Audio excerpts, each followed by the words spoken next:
Welcome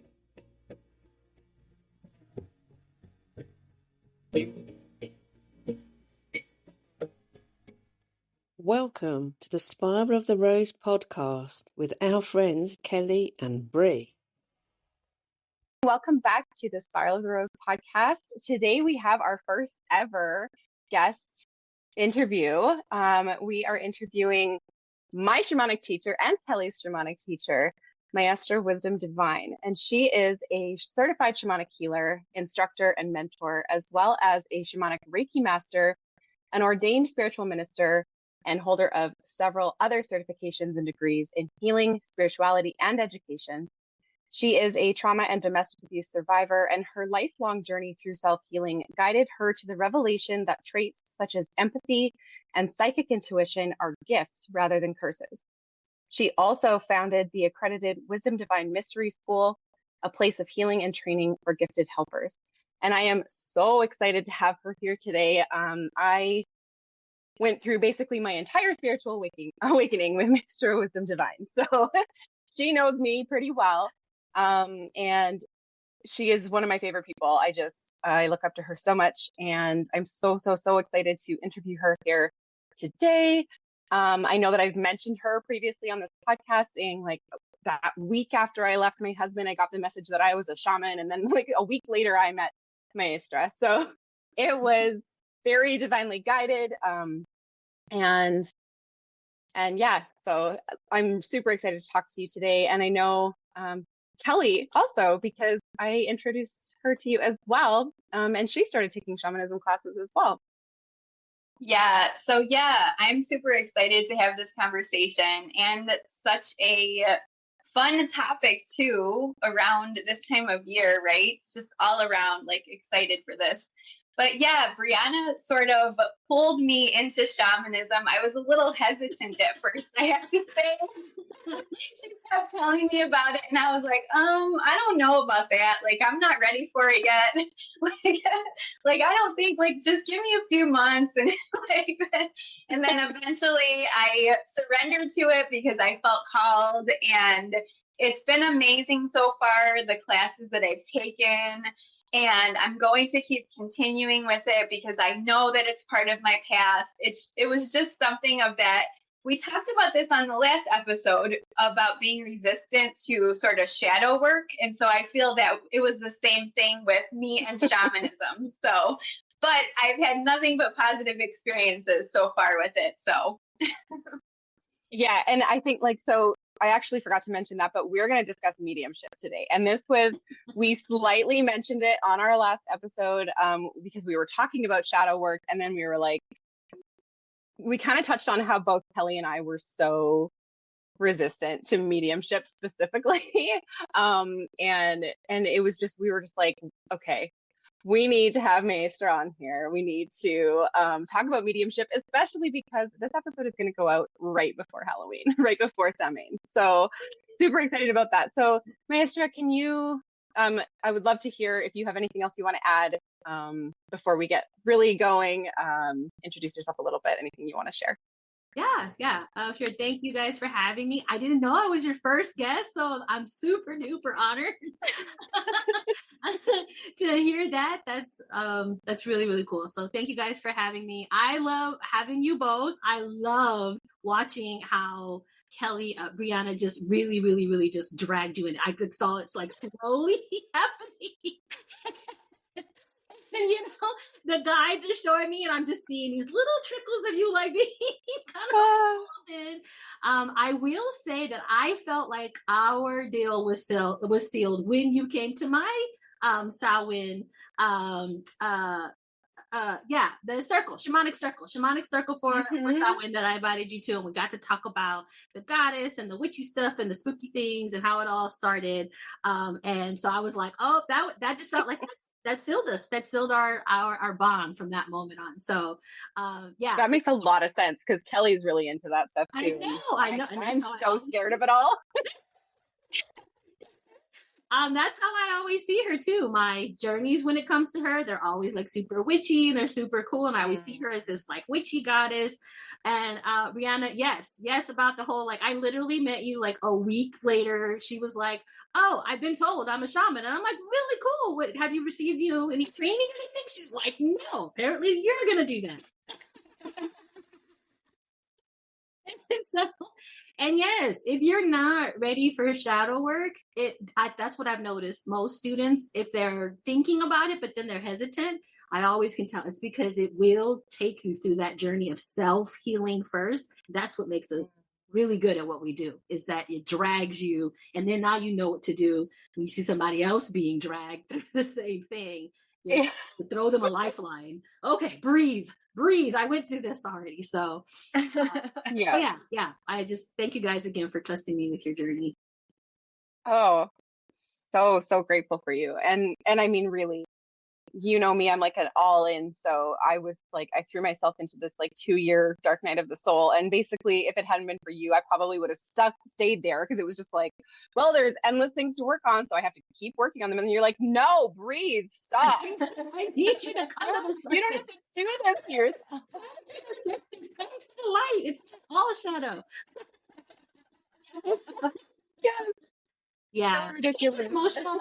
I would talk that another day. Maybe you'll have me on just to talk about your journey, but thinking about your journey, I get emotional. I'll cry if I start talking about everything that I've watched. And then if you cry, you'll probably make me cry. Yeah. She does that now, guys. Thanks to Maestra. Because I did not. She forced that on me. Right. And I told her I would. I'm grateful. I swear I'm grateful. I swear. Thank you. Yeah, and I just wanted to mention, following up to what you said about last, when we were on that session with the Sawain, and the history of that. And I also, right after that, I really just seen myself dedicating myself even more to that witchy path. Mm-hmm. And I want to say that right after that, I came up with the idea for like my Modern Witch Mama brand and my apothecary. And like it all started coming really quickly after that. Nice. So yeah, so thank you for that, because that really made me like tap into, yes, I really love that. And that's part of my purpose and path. I love that. I don't have a whole lot, just Gwen, I think. I don't have a whole lot of really, really witchy students. So it's always exciting to me, because that was something that I was like connected to before shamanism. So I was like, oh, I get to talk to somebody about the witchy things. And you three are my witchy people. I don't know a whole ton, but you guys are awesome. But they're more so than me. I have to go to them for that stuff. Mediumship, that's always been my thing. So that's since I was 4, at least. That's my first memories. That's so cool. And I think had more natural talent in it than I realized, and I don't remember a lot of that. As you know, I forgot a lot of my childhood, but I think that I blocked it out sometime when I was really young. And I have started seeing more very slowly. It's slowly trickling in. I think my resistance is still there a little bit. So I'm like, yeah, don't scare the crap out of me. But I do sometimes see now and stuff like that. And I know my guides specifically, they seem to call in things that are very mediumship related. And I'm like, why, you guys? Like, this was my one area of resistance. Right. But apparently it's also my strongest point. If I can open up to it enough, it will be a very, very important thing for me. And actually, I know something very similar for Kelli as well. She's had a lot of messages lately that mediumship is really important for her. So how about, let's start with, can you actually explain to our audience, because a lot of our audience are newer even to spirituality. Mm-hmm. They might not even know what mediumship necessarily is, or they might have some really scary ideas about what it is, right? Because there's a lot of stuff out there that just seems so freaky, and I get that, because I still am. Like, I accidentally put on a show the other day that was about ghost hunting, and I was terrified, and it was like the middle of the day. I'm like, I think it's light outside. I turned that off. So can you explain to our audience what mediumship is, and yeah, maybe just start there. Let's just start there, Yeah. and then we can go from there. Yeah, sure. I'll share what it is, and then I'll share a little bit about what it isn't, because that's why I think most people are scared of it, because they get it associated with things that are not necessarily the case. So, mediumship is a type of psychic ability. It's a tuning in to the energies that are in our universe, both on this side of the veil, so in the physical realm, but also in the spirit realm. So when you sense energies in the physical realm, we usually just call that like an empath, right? Somebody who's highly sensitive or somebody who's extremely empathic. They can pick up energies from like other people, or you can feel the energy of the earth, things like that, right? Mm-hmm. But when you can include that, it's more open, and it's now including picking up energy from the spirit realm as well. Now it's called mediumship. And that isn't always just the dead. It is also your spirit guides and ancestors and things like that. So your spirit team. However, what most people are associating it with are people who have transitioned. So they were alive at one point in time, they were in human form, and now they are transitioned over to the spirit realm. But it really is it's the same thing. It's picking up energy. Just instead of from alive people, they're just not alive anymore. Not that hard. Oh, not alive. I think this is. Go ahead. Oh, sorry. You go. Some of the things. Some of the things that it's not is like some people will be like, "Oh, well, you're a medium. What am I thinking right now?" It's not being telepathic. It's not being a fortune teller. It's not that you are tuned into it 24/7 all the time. Although there are some unfortunate people that are that, like that. And seriously, because it can make them feel like they're going crazy, right? And so that open and that much of a beacon, and you don't train yourself. You know, I'm big. You guys know me. You guys know I'm big on protections. So if you don't train yourself to have those protections and start to close some of those windows, then you can be too open and it can like freak you out. But that's not the majority of the case for most mediums. People with mediumship, it's a thing that comes in and out. And it usually just surprises you when it happens. And another thing is that you can't dictate when it happens a lot, and you can't dictate who you talk to a lot. So some people will be like, "Well, can you reach my great uncle? I need to talk to him right now." I don't know. I can try, but I'm not no guarantee that I'm going to be able to speak to that specific spirit. Yeah, what else? What makes questions? I am. I was just laughing. Like the whole being surprised. Every time I'm surprised. Every time I'm scared. Honestly. You get to a point where it's not surprising anymore. Like I said, this has been something that's been a constant for me since I was 4. I will share really quickly that I used to be able to have like premonitions and stuff as a kid. I was a good little Catholic girl that scared the crap out of me. And I prayed and prayed and prayed until all of my gifts went away. That was the only one that never did. And so that was why it was like eventually, like I just got really used to it. So now it's just like, okay, I don't know whose Uncle Earl this is in my kitchen, but I need you to just step to the back of the line. I will talk to you when I go to Journey. Like, so now it's not. It's like a normal thing. Lights flickering. Hey, I don't know who's flickering these lights. You better cut it out. My husband doesn't like that stuff. He gets really scared. Knock it off before he gets home. Oh, that's amazing. I love that. And so I think like a lot of people get those misconceptions from popular culture too, right? Like a lot of the movie depictions that you see, you know, even like I was watching The Haunted Mansion with my daughter, and the depiction of the medium in there, it was so stereotypical at first, but then it kind of transitioned a little bit.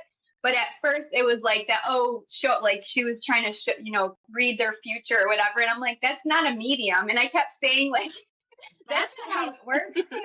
Oh my gosh. If people listening to this, if you haven't seen that, go watch that. I loved that whole movie because I loved it too. Because of the depiction, because she was like totally like a phony baloney selling you some oil at first. She was going to do all the things that, and that make people roll their eyes and think that mediumship doesn't really exist, right? Because it's all a bunch of, but then she got hit with her true natural ability. It happened by accident, and it was like, oh my gosh, this is a real thing. And she suddenly was really tapped in.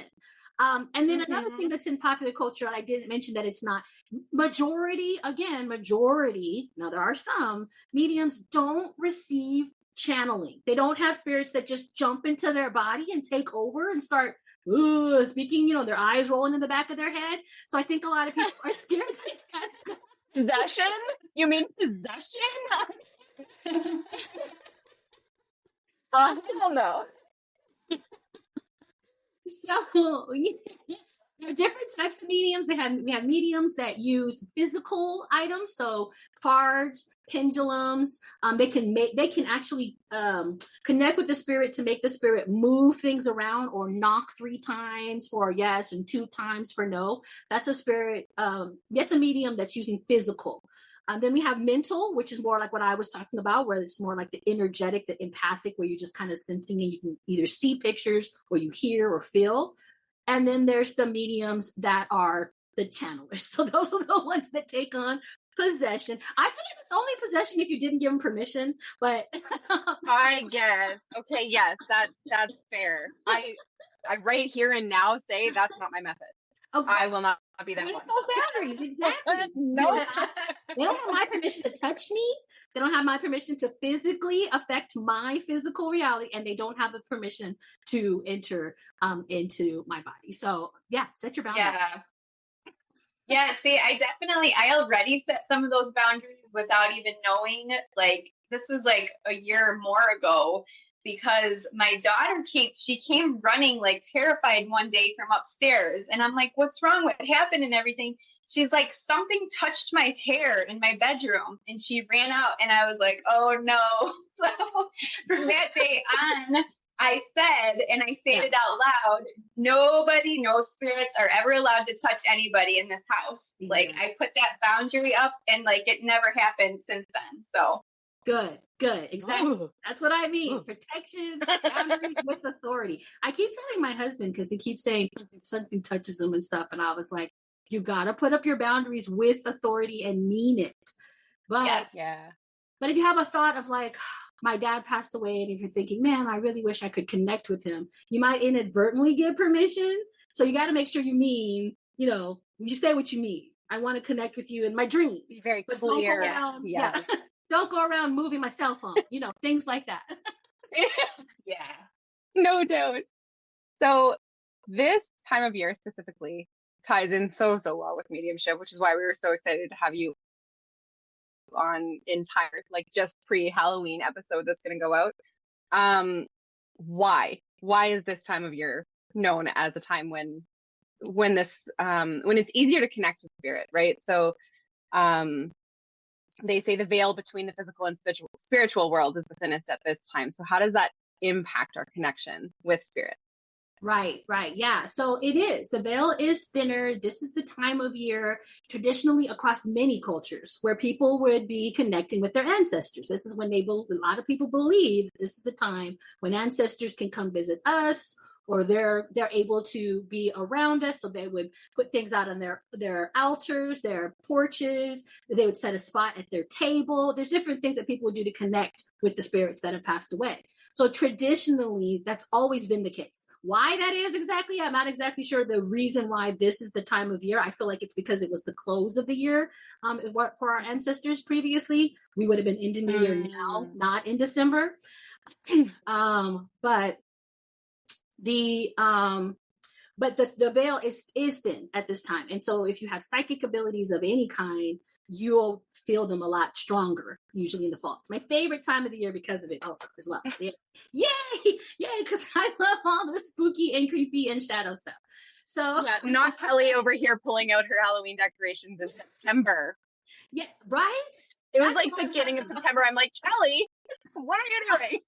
Like, absolutely, September 1. It is now official. It's a Halloween now. Right.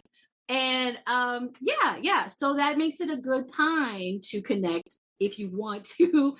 It's good for you if you want to. It's not necessarily good for you. It's not something you are meaning to. But this is also a time that people can find out that they have gifts that they didn't know they had. Because suddenly around this time of year, they're getting visits from Uncle Earl, and they're having more vivid dreams, and they're, connecting more with the spirit realm. So yeah, that makes it a great time of year to connect with all the spooky things. I find this both in this fall equinox, but also in the spring one. And I woke up to somebody talking right beside me and like things like that, where I'm like, I did not okay this. I didn't specifically say no though, so that's on me. But you're the crowd. Yeah, so what's really interesting for me is that in the past, so at the beginning of September, one of my dogs passed away, and I feel like that opened up my connection so much more to mediumship, because I was so willing to communicate with him. And I was like, yes, I want to receive a message from you. Bring it on. Bring it on, So ever since then, and I've been talking to Bri about this, like it just opened up some new channel for me. And I'm super excited to see where that goes. Good. That makes me happy. I don't think it's, I think that it's something that you don't have to be afraid of, as long as you practice good spiritual hygiene and protections like those. As long as you put that up, you speak with authority. It's kind of like going to a new doctor or therapist or something. Like you go and try it out, and then you like see what doesn't work for you and what does, and you start speaking up on that. And you say, okay, I liked this, but less of this, and you just tell the guides, because we have free will, we're able to put that boundary on the spirits. They have to listen to us, because we're still the ones in the physical realm with a physical body. I love that. Yeah, and I definitely. do say that a lot to like my clients and to my, like even just my coaching clients, saying like, we have full control. And when it comes to like spirit guides and stuff like that, I've been directing even my business clients lately to manifest by specifically telling their guides what they want help with, like because their guides are just sitting there waiting basically to be given like the okay to help, right? They can't intervene unless you give them the okay. So that's one of the things that I've been bringing up. But I love that, like both sides of it, right? Where you can also say like, enough. That's right. And the one that has been coming up a lot lately is that no, where it's like, okay, I'm calling this in, and then something comes and you're like, okay, but that's not quite right. And you get to say, that's not quite right. And we get to say, let's try this now. Let's like tweak it a little bit and try to find the exact right outcome that we're looking for, right? So a good example that might also help people who are really afraid. I've never seen like a gory spirit. My guides helped me put that boundary up as a little girl, that they weren't allowed to scare me. They weren't allowed to show up with no eyes or a slit throat or any of those things that some people see. And I feel very, very like lucky for that, because I know I have a lot of friends with mediumship abilities, and they always come to them in like the scariest forms. And so, but I put that boundary up a long time ago. They're not allowed to show themselves to me that way. I had one girl that tried it, and I literally told her, knock that off. Show me what you really look. Show me your real form. And she changed her form for me. But that wasn't like super gory. She just was trying to like scare me. Like her hair was in front of her face. And, she's doing like the whole like, I'm spooky thing. And I'm like, what are you doing? No, cut that out. But yeah. Actually, I did take that advice from you previously. And I have set that boundary that no spirit is ever allowed to show themselves to me in that way that would scare me like that. I've even said like, try not to startle me, but that doesn't work. That I startle way too. Language, try. Yeah. But right. Yeah. I don't know how they could not startle me though, because like I literally, my kids come around the corner, I'm like, ah! I was gonna say, they're telling me, that's you, that's not them, that's not their fault. That you're so yeah, reasonable. I get that. It's not that different from spirit guides. It's just that we put them in different categories. So for me, spring is more like this, like the high, like a floaty fairy, those kind of spirit guides, angelic. And then in fall equinox, that's more ancestors, those members of the 13 transition lines. Yeah, that makes so much sense. Actually that's a good transition to like talking about, connecting with your ancestors during this time. And do you have any tips for people listening, any personal practices you can recommend or rituals that they can do those practices to honor their ancestors during this time? Yeah, absolutely. Good question. So of course, my favorite thing is going to say to have some type of ancestor altar if you don't already. doesn't have to be super fancy.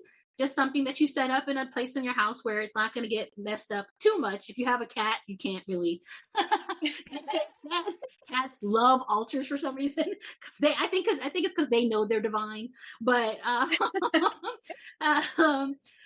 but setting up something just really small where you have a little bowl where you can put things like offerings, like food or fruit, something for water, a candle. I like to put something alive. You guys can't see, but I have plants around me. I like to try to pick something. If you choose flowers, just replenish them when they die.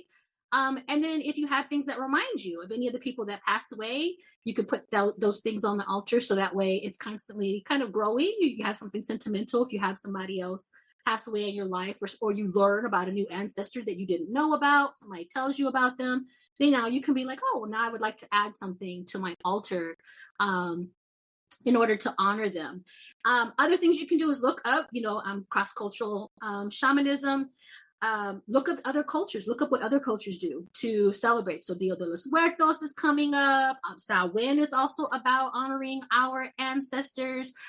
There are Tibetan and all kinds of different traditions that you can look up and find. See which ones resonate with you that you like a lot. And you can maybe pick that up as a practice. And then the other one I mentioned earlier was like even just setting up a place at the table. Just, like Thanksgiving would come up, or what other holidays might be coming up that you actually celebrate. Setting a spot at the table for your loved ones, just kind of general. You don't have to like have one for every single person that passed away. Just having setting a table at the table that says this one's for our ancestors, this one's for our loved ones. I always thought that was a very beautiful practice as well. That is beautiful. Yeah, I love all those. Yeah, I have so for anyone with cats, if you have a bookshelf, what I did actually, so mine is not cats, mine is insane children. So they throw stuff around and I don't want it to get like knocked over or broken or whatever. So I have in my bookshelf, what I did was I like took a chunk of books out and I made like a little altar in the bookshelf. Like, how some people will have like decorative pieces in between their books and stuff like that. So I have little altars in my bookshelf. Yeah. And that has worked really well for me, for the kids to not, I can also have it like up higher where they can't touch it or, things like that. And in my ancestral one specifically, I have flowers from the casket, like, or from like their actual funeral. So I've got like dried, obviously, like they're not like rotted away, right? They're just dried out, but I've got like roses from my nanas, and I have this really cool, I don't even know what it's called. It's like a feather, but it's a flower. Like it's the coolest flower I've ever seen. And it was from my other grandmother's funeral. And I just have like little pieces like that. And then I have their little, at a lot of like funerals or celebrations of life where they have like the little pamphlet thing with the picture of them and like little description. So I have those set up on there as well. And I think that's the thing is like, I thought for a little while that like an altar had to be like, so I don't know. I probably just had too high expectations, as with everything else. Right. But I was like, I thought it had to be like so perfect. And it made it easier for me to put these types of things that I didn't have to remember all the time, to put new, like I do try, like I will go and I do put like a little thing of moon water on all of my altars and like things like that. But, I have a horrible memory and I can be inconsistent, right? Like I can have my time during the month where I'm like, I forget that anything exists and I'm hyper focused on something else. So having these ones that I didn't have to like replenish every few days, like live flowers and stuff like that, that made it a lot easier for me. So I'm taking your little altars on the go too. Like I teach, I have that like a little segment of that on my online classes. I think that one is working with energy and spirit, or stepping in the spiritual path. One or the other. The first or the second class, I talk about making altars that you can take on the go. So like say if you live with someone else, or you don't have your own space or something like that, or it would get messed up by kids or animals or anything like that, you can have one that you kind of put in a little spot, a little sacred space that you can keep on in your person, in your purse or stuff. You just throw it right in there with you and just kind of keep it. And the other thing is digital altars. I'm really big on digital vision boards. shamans and digital altars. So sometimes I will create altars specifically dedicated to a specific deity, to my ancestors, to something, and I will put pieces together really beautifully in a collage, and then I'll keep that collage in my phone, so you can visit it that way.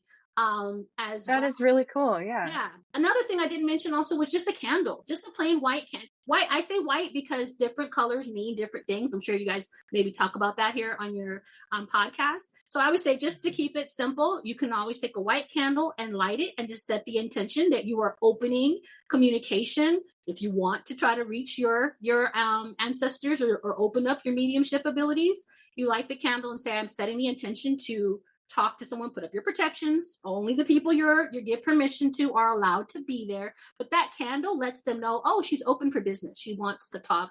He or she is ready to connect. They are wanting me to come and join the conversation.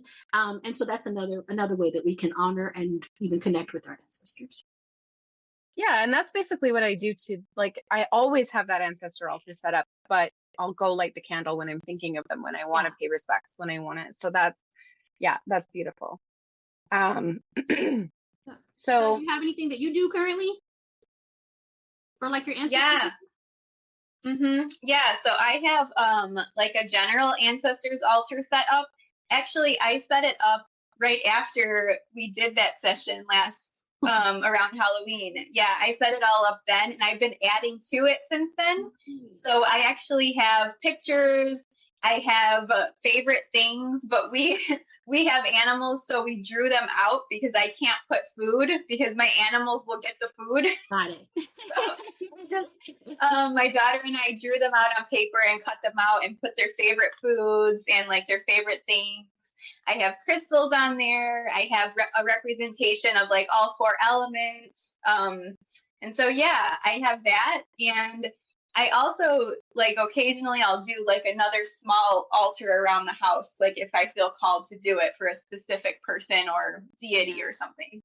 Yeah, that's what I have, like, you can't see like my, because it's supposed to be covered, but I have a bookshelf behind me, and each layers for something different. So that way I can change them out and make them what I want them to be. And they're all dedicated to different things. So I have my ancestors, they have their own shelf. And then like the deity I'm working with has their own shelf. And then my business and my marriage, they all have their own separate shelves. So you do it that way, or like you said, the ones around the house. I had a friend that she had them like all over the house. And I can't wait to have like a big house, because I'll have altars everywhere.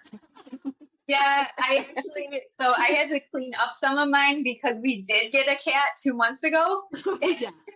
She was like grabbing stuff off of him and running around. Yep, that's so I have to clean some of this up and put it up somewhere else. Yep, that's what they'll do. It's so funny. Some people have 16 Christmas trees. Every Christmas I would have like 16 altars. That would be yeah. There might be Christmas trees on some of those altars, like little plants, little potted, little trees. But yeah. That's amazing. So, have you ever had, or can you share with us a particular mediumship experience, a really profound one, or a really memorable one that really stands out for you as far as mediumship goes? I'm sure there are probably a lot of them, considering since you were 4 years old, like there's probably a lot, but is there one that you would like to share, I guess? Yeah. I'd like you said, I absolutely love mediumship work, actually. Again, I know that some people it's not been a pleasant thing for them. So I know that coming in and out of it, I didn't know before setting boundaries. I didn't know that like being a medium and an empath and a highly sensitive was making me a crazy person. So I'm not invalidating that to anyone at all, but learning to smudge my energy and release other people's, energy from mine, and even the spirits, they come around and they have their energies and stuff like that. Releasing them, cutting cords and smudging, that really helps. But since then, since I learned how to do those things, I've had really, really great mediumship sessions and interactions. And so one of my favorite ones was right after I actually told the guides I wanted to do more mediumship work if I was meant to. I don't put it up on my website because to me, it's very personal, and I only help those that I know I can, because I'll ask the guides, hey, am I meant to help this person? They're talking about that they're really grieving the loss of their brother or whoever.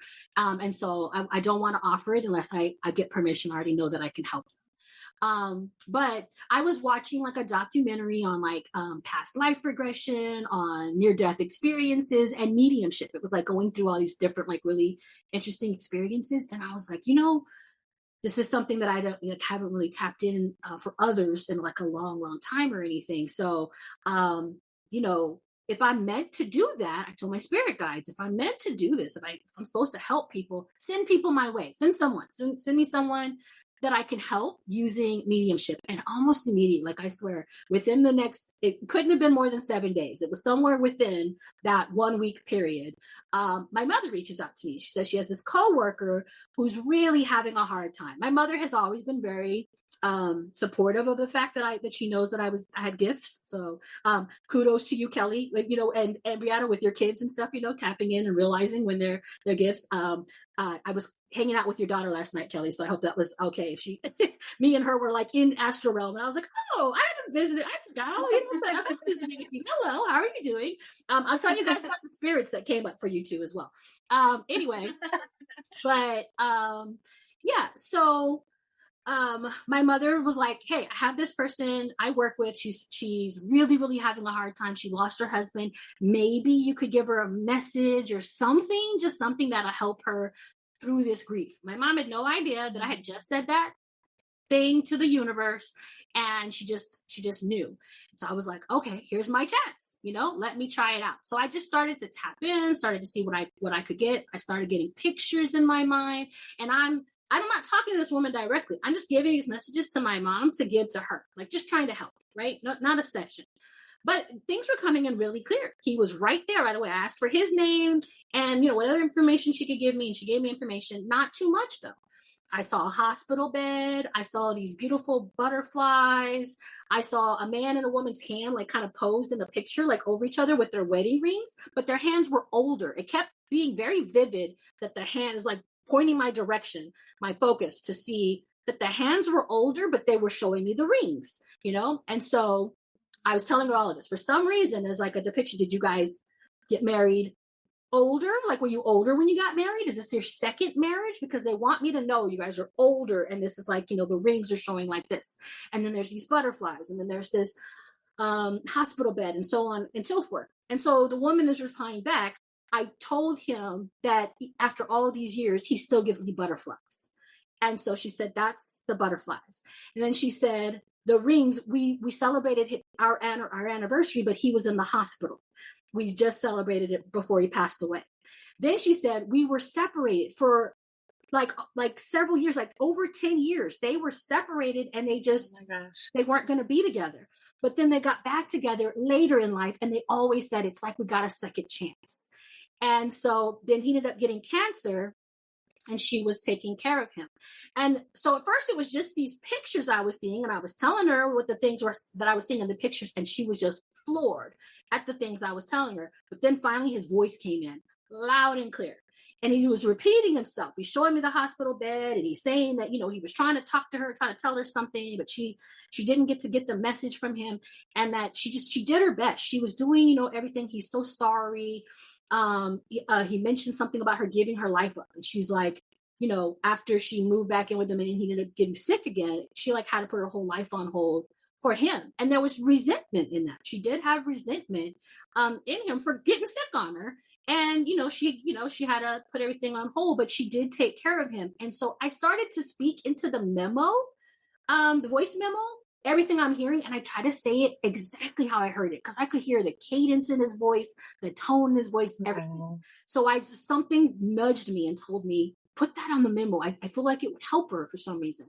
And my mother forwarded everything to her that I sent, and she came back and she was like, wow. She was like, it was like I was hearing him in that voice, in the voice memo. She sounded just like him. And that was really my hope. And it was such a nice encounter, it really helped her. It helped her to feel solid. She felt guilty at the fact that she was resentful for him being sick. And so he's telling her, no, I understand, so on and so forth. And so it gave her the closure I was hoping for, but it also gave me tons of confirmation of like, okay, this is so real. That I do the same thing for shamanic journeys still to this day, right? I'm a big kid. Wow. How did they know that? Yeah, but that was one of my favorite encounters because it was really meaningful. And like I said, they're all meaningful, and it gives me a lot of joy to be able to share those kinds of messages with people. That's really beautiful. Yeah. Thank you. Wow. And it's so funny you're saying that, like, you still get that with Shamanic Journey. I do too. And like literally today, Kelli certified me in Reiki too. And we did, like, I sent her distance healing just like as the practice or whatever.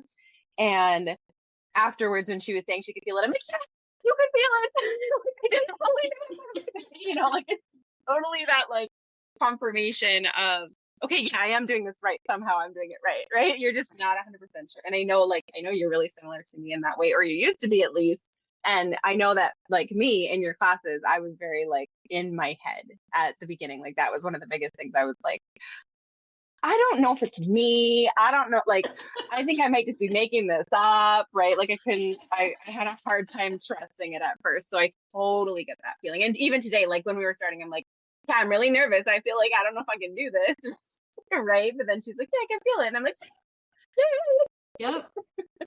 Oh, yeah, I always definitely get that feeling. Don't underestimate anything. The smallest details. It may feel like it doesn't make any sense to you, but you can share that with someone and they know exactly what that means. And you just gave them the most peace by sharing that tiny little detail. If they show it to you and it's like a big thing, I always just say, like, don't question it. So, have confidence that there's a reason for it. And even if they don't know right then and there, I've had clients that have gone and shared with their family how the session went. And then they'll come back and be like, I didn't know what that meant, but then I was talking to my sister about it. And she was like, remember that one time? And and they'll come back and they'll be like, I completely forgot about that. And I'm like, that's so cool. So like they have other people that meant this, so that referred to this moment.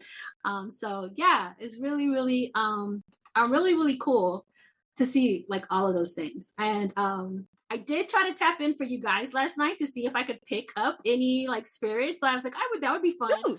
I wanted to bring the cards and talk about dowsing rods and everything, but we got to keep it at an hour. So I was like, okay, I can't do all that for all of you guys listening. If you want to dive more into it, you guys are going to have to join me in classes or something. But yes, or hire her for a session. She's amazing. A session with me.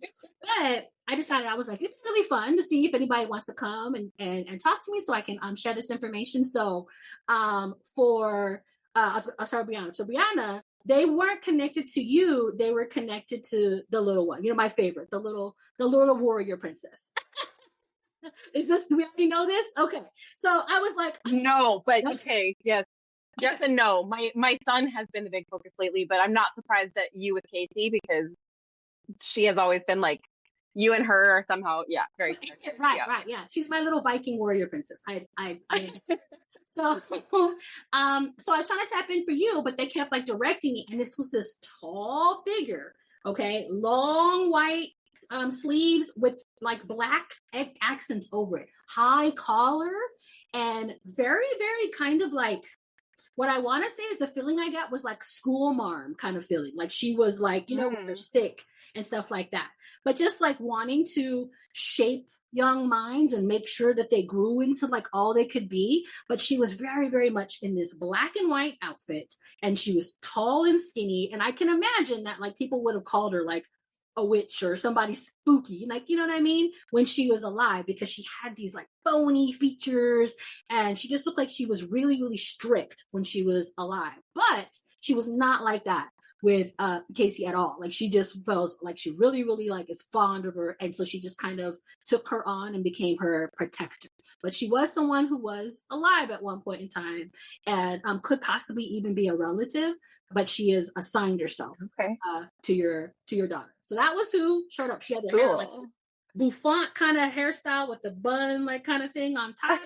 and, and like narrow face, narrow features, very, very stern look on her face. But the black and white outfit was like so old school with the high collar and stuff. I wouldn't even be able to tell you. So that's who showed up for her. And then Kelli, this was a woman that was like over your shoulder. She was like actually like over you. And then I saw her kind of like grab your hand and like was guiding you to write. And so this was somebody who would have been influential in your life like that. Somebody that would have been someone who was like a guide or a teacher, somebody who was in your life and kind of influencing you and wanting you to be, you know, all that you could be. But she's with you now and she wants you to know she's guiding you and she's in your writings, in your teachings, everything that you're doing. She's right there looking over your shoulder and she still has your hand. She's still guiding you even to this day. And so that's who came up. And so that's giving me goosebumps and emotion. So yeah, I feel that's my grandma. That's who I thought it was, but I wasn't sure. Okay. Yeah, that's so cool. That has to be my grandma because it's making me emotional too. Because when I wrote my books recently, when I wrote in my multi-author books, one of them like talked about her life a little bit in there. So I felt it was a very kind of a catharsis for me to write that story. And I did feel very much like she was right here, you know, while I was writing that. So that makes a ton of sense.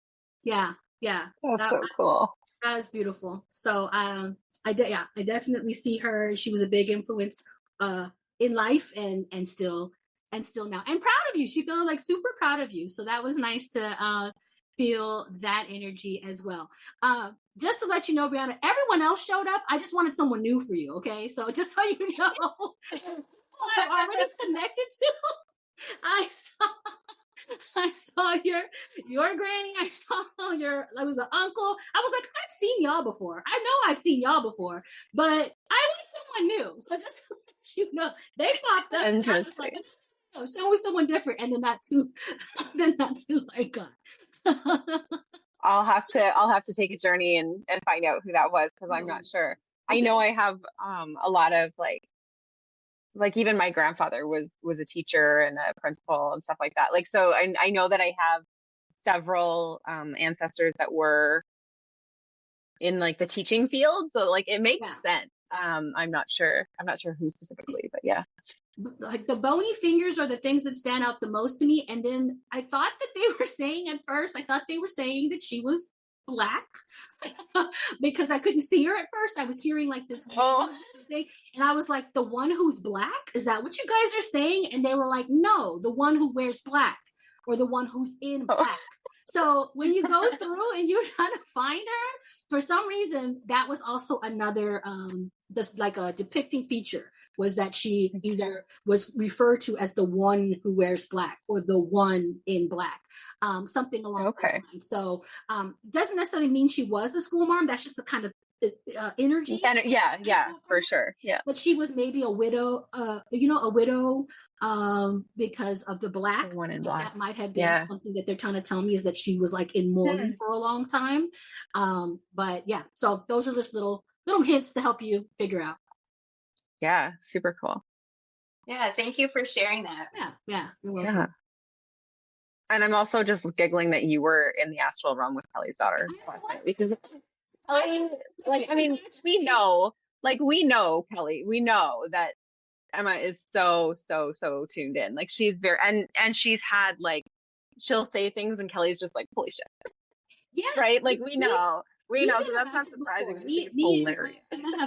Me and Emma have interacted before, and I just completely haven't got a chance to connect with Kelly in a while. So I just completely forgot. And then when I was tapping in, trying to figure out, if any spirits wanted to come and speak for you, Emma just kind of showed up. It was just kind of like, hi. And I was like, hi, yeah, I just for you. See you about what? So I love that. That was really fun. So I was like, oh, I forgot she could do this. She could do this. So that was just kind of fun. She was hanging out in the ethers. Yeah, that's awesome.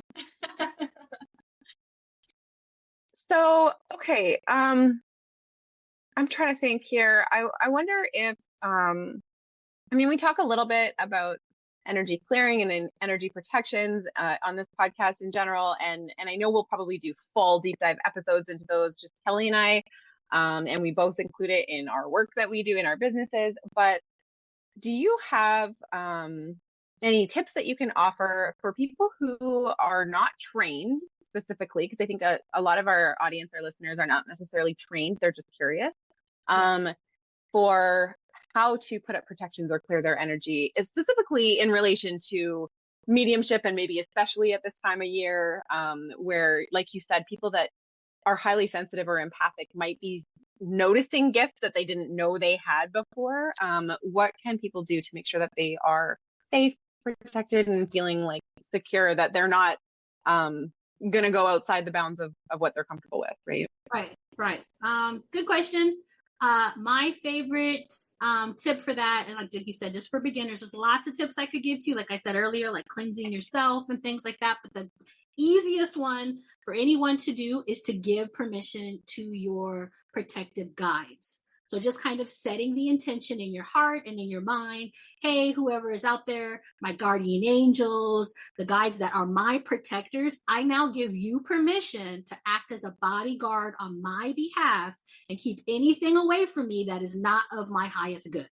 Very simple. Just if they're not here for my good and with the intention of the good of the collective and my well-being at heart, they're just not allowed to be in my energy. And I give you permission, because they can't help you until you do that part.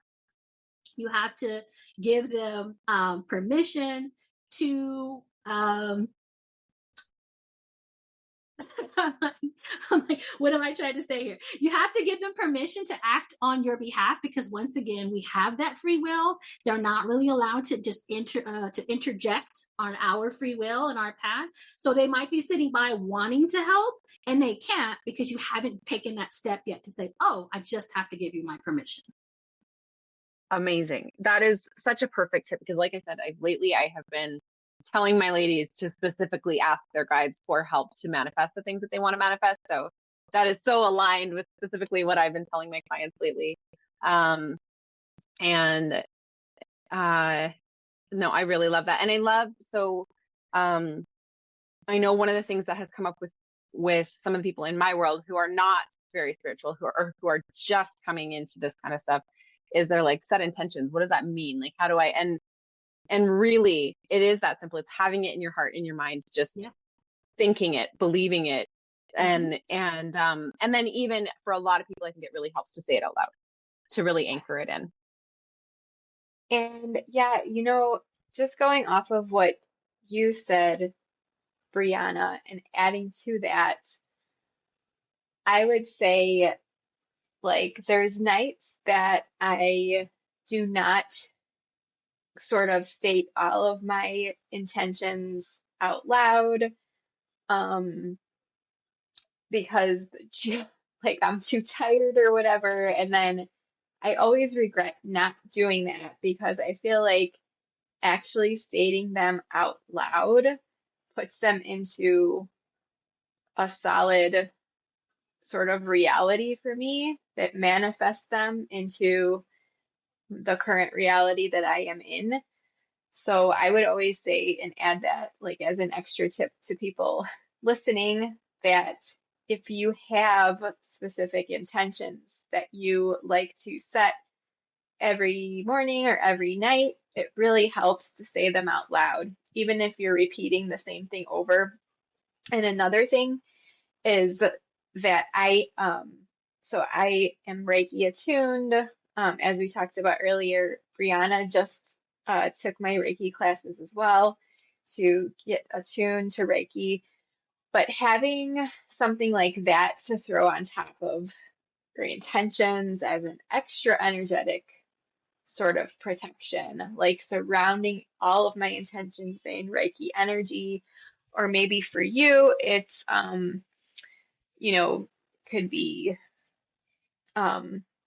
shamanism. There's certain protections that you can do as well, right? So just having those extra pieces, I feel like really also wraps those intentions up really nicely, and you can really feel the energy surrounding those intentions, and I just think it's really important to sometimes speak those aloud. Yep, I Yeah. agree. So I agree. And just saying it in a way, eventually you get to the point where you are believing it. And if you feel like you're like worried about it, just keep saying it. Just keep repeating it again. Like if you feel like it's like you lock the doors. Once you lock the doors, they're locked. Right. But if you feel worried about it, sure, you can get up and go check. You can go unlock them and relock them again.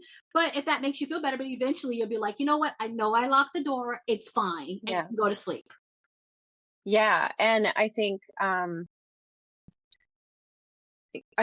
even with that, like, so specifically, a lot of the people who are going to or might feel spirits, energy, whatever, are going to be empathic or highly sensitive. And that is one of the things I think that ties into it a lot. So we put our intention into it, but also while you set that intention, or before and after and during, sort of trying to pay attention to how you're feeling, right? Feeling how you felt before, feeling how you're feeling as you're trying to set this intention, and then feeling how you're feeling after, because you can probably feel the comfort and safety sort of feelings that will come with having set that intention and having asked for that protection. So that actually brings up one more point I would like to just say to your listeners. Your feelings attract the spirits and the guides that are around you, not the guides, but the spirits, right? So you will attract spirits based off of your vibration. And so if you have a fearful vibration, then it's easier to attract things that are going to scare you, right? Things that are going to give you jumpy scares. If you are feeling depressed, you are a vibrational match for a spirit that maybe died in the fit of a depression or in a very depressing way. If you are, if there's lots of fights in the home, if your family is bickering, you may be a vibrational match for spirits that are angry and they want to cause trouble. They're mad, they're resentful that they're dead, and so they're going to be in your house making you guys argue with each other even more, because why shouldn't you be miserable? They're miserable. And so these are things that people don't realize. So if you feel like you're watching this episode because you have something going on in your house, cleansing your own energy, figuring out what's going on in you is the easiest way to disconnect from that spirit. When you are no longer a vibrational match to that spirit, the spirit will leave you alone. But as long as you're connected to it and going, well, things are always following me and things are always happening to me and the world is a scary place, you're going to keep inviting scary things to happen with you. So again, going with that belief and like just knowing that you're protected and it can't happen without your permission, that will help to clean up the energy around you. So I love that. And it kind of reminds me of the whole concept of you attract what you put out there. So for someone who is consistently, reacting in anger to certain things that are happening in their everyday life, maybe they're angry, they're stuck in traffic, they're angry, they're stuck in a line in the grocery store. They're just putting out all this kind of negative energy, right? So they're attracting back that negative energy to them. So that really connects and clicks with what you just said. So it makes a lot of sense that if you clear your own energy up, that will often clear up the energy of the things you're attracting into your energetic field. So I really love that you touched on that piece. Yeah, absolutely. Amazing. So coming up to the end here, I would love to hear a little bit about what you've got going on, ways that people can connect with you right now. Anyone listening to this, I recommend her left, right, and center. Like, she is amazing. You and I have talked about, we've got 3-4 different classes I'm joining here coming up. I've done the advanced level shamanic practitioner with you, but I am going onwards. Like there's more to explore. There's lots that she covers. And I would love for you to share with us what you've got coming up. And And specifically, though, things that are sort of always ongoing. What is usually available? Because somebody might be listening to this, who knows how long down the road, and we would love them to still be able to connect with you. So how do people reach out to you? What are some ways that people can regularly work with you? So other than like specifically classes that are coming up right now. And then also I'm still happy to hear about what classes you've got coming up soon for anyone that listens right away, right? So. Right. Okay, so you can always find classes at the Mystery School. So you said when you so graciously introduced me earlier, you mentioned the Wisdom Dvine Mystery School. It is spelled in a weird way, so people who are listening, it's WYZDOM. Yeah, look in the show notes. We'll make sure the link is there. And Divine is without the first I, just DVINE. And so the Wisdom Dvine Mystery School always has classes. The ones that are up all the time are called Shamanic Path Core classes. And so there's 4 classes. You can take them separately or you can take them together as a bundle. If you're interested in becoming a certified shamanic practitioner, as Coach Bree and Kelli have shared with you guys that they joined in. So you'd have to start there. Those are your prerequisites. But even if you just want to take them as standalone classes, like I said, the first one is working with spirit and energy. That's going to teach you about protections and everything that we talked about today, putting up those spiritual and energetic boundaries, writing your own protection statement that is personal to you, calling in your specific guides and stuff. And the next one is stepping into a spiritual path. That's talking about where you feel like you really are wanting to go even further and really learn how to set up your altars and work with spirit in a specific way, in a personal way. Then the next 2 classes start to introduce you to shamanism. So then you have introduction to shamanism, which gives you history and some exercises that you can do to start kind of sharpening your shamanic eye. And then the last one is shamanic journey basics, which is going to teach you how to go on the journey. We call that journey, but it's trance. So you're going into a meditative trance state where you're able to have a communication and dialogue directly with your spirit guides, again, with your protections up. So this will teach you through all of those. So again, you can take them at any time. It's always good to get them done when you think that you might want to get a shamanic certification, because those are your prerequisites in order to start there.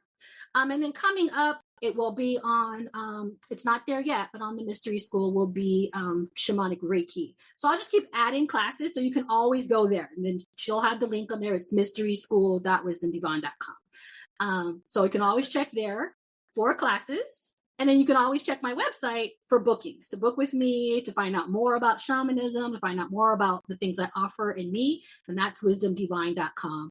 So if there's any events going on, right now I have a fall session promo going on. We get 30 minutes with me, and you get into intuitive messages plus a healing for $68. That's happening right now.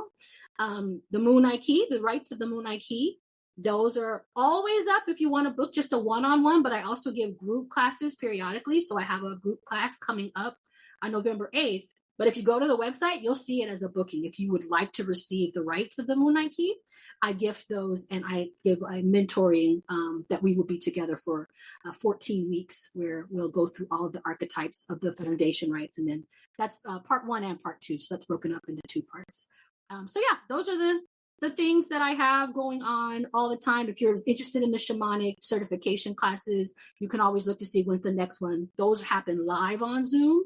So you can always look on my website to see when the next one is going to start. I have one starting in January, but whenever you're listening to this, you can just go to the website and find out when's the next one going to be. Yeah, I just have to say a little bit about the Nike rights. So if anyone is on the fence about doing that, I would highly recommend to take those rights with Wisdom Dvine, because last fall, I want to say it was last fall, Brianna and I both took those classes together. And it was honestly one of the most transformative experiences I have ever been through. And I ended up doing it right after I also became a Holy Fire Reiki master practitioner. So I had a lot of big energetic changes happening at once, but it really brought things into a lot of perspective for me on my own personal journey. So if you are thinking about doing that, I just wanted to drop that line that I would highly recommend. First, taking the core courses through the mystery school and then jumping into the Moonlight Key rites. I actually did it opposite, but if you have no experience at all, you might want to do the core courses first. That'll give you a good solid background. But yeah, that was, and I can't wait to do part 2 coming up in November. Yeah, and like the core, the beginning classes that you have on there, that whether somebody wants to get into shamanism specifically or not, that sounds like a really, really strong foundation for anyone who's looking to just sort of explore spirituality a little bit and connect with their guides and just feel a little bit more confident about specifically their safety. Yeah. So I think would help people to feel more confident with their safety and with their just knowing that their energy is protected and knowing how to clear their energy and all of that. That sounds amazing. That sounds like a really great foundational piece. And I know when I started with you, that stuff was sort of all built into the shamanism classes. So those got added after. And I believe I actually do have them. So I should just go and do them so that I can speak to it. But I'm sure they're incredible. And honestly, if what you've said in the past has any say in it, all my zillions of questions in class probably really contributed. Yes, I would say you were one of the first classes. You were my third group that I taught level 1, 2. So you were one of the first classes. All the questions I got from the ones that were really good at asking questions, and we know you were the best. Asking the challenging questions, it helped me to see what kind of things were missing from the actual training themselves. And we talked about them in your class because the questions got asked. But if they wouldn't have been, then I would have missed some things. And then also people were coming to class that were at different levels. Like we're saying, like my audience, I have a YouTube channel. Forgot. Oh, you guys can also find me on YouTube. I got lots of free information there. But on my YouTube channel, so I try to like speak to people at different levels because they'll find me there and then they'll sign up for class. And then some people are 12-year witches, and some people are like just had their first awakening and they just left the church 6 months ago. So I have like the different levels, and in order to get us all on the same page, that's why I wrote these classes, so that way you have the same basic information and we all will be working from that same place when we start together, which is brilliant. It's so brilliant. So I love that. And I really want to thank you for coming on with us today, because I've missed you, first of all, because we haven't been in classes for a little while. I can't wait for November for Moonlight Key. But it's been really great talking with you, and thank you for sharing with our audience about this very fun, spooky topic. For me, it's still that little bit of spookiness, but there's but I am more open to it now, right? And every sort of equinox that comes up, I'm like, I wonder what this is going to bring. Because every time it's I'm a little bit more open to it, and I'm a little bit more ready. And so I'm like, okay, like it's coming. But I really appreciate you being here today. Yes, thank you so much for coming onto this podcast today. This was such a great conversation. As you obviously know, I absolutely love all these topics. And this is like my favorite time of the year. I'm such a Halloween person, love all the things Halloween, Samhain, Day of the Dead, all of those things. So I was just so thrilled when I realized that we were going to be having you on here as a guest. So yeah, thank you so much for sharing all of your beautiful knowledge and experiences with our listeners. And I really hope to have you back on the podcast sometime in the future. If you're open to that, that would be great to have a part 2. Thank you for Is there anything else that you would like to share to wrap up before we close off today? No, that's it. People can't see us, but I'm looking at you in your wonderful orange, like you look like you're warm and you're like all in your like autumn stuff and everything. And I'm literally in this cut off, shoulder t-shirt, California versus Canada. So I just wanted to point that out. If you guys could see that, it's hilarious. I want to be when it looks like fall right now, but yeah. Oh my gosh. Thank you so much for having me. I absolutely adore you guys. I miss you both. You're so busy. I have stuff that you can come to. You can come to Shamanic Circle whenever you want to come hang out with the rest of your fellow student tribe. But yeah, that's it. I'm just really happy to be here, and I love spooky things. I just want. Hello, my name is Maestra Wisdom, and I love spooky things. Oh my gosh. Yes. And actually I will be attending more circles again coming up here. I had a really insane last few months, but I'm definitely missing it, and the connection, and missing my classmates. And we were talking about, even before we started recording, your son, who's been in classes with me before and stuff, and it's just I miss everybody. So definitely looking forward to that as well. So thank you so much for coming on today. And for everyone who's listening, go check out the show notes and check out her website, check out her YouTube channel, follow her. And if you are at all called, take her classes, because they are incredible and life-changing. And be ready for that if you're going to do that, because it will change your life. It's going to be nothing. So yeah, thank you everybody for listening, and we'll talk to you all next time.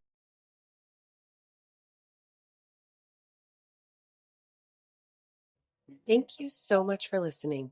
If you enjoyed today's episode, make sure to like it and subscribe. And if you really loved it, we would love a 5-star review, which helps us reach more people with our message. Comment your thoughts on the episode below, or if you have any questions you'd like us to answer in a future episode. Talk to you next time.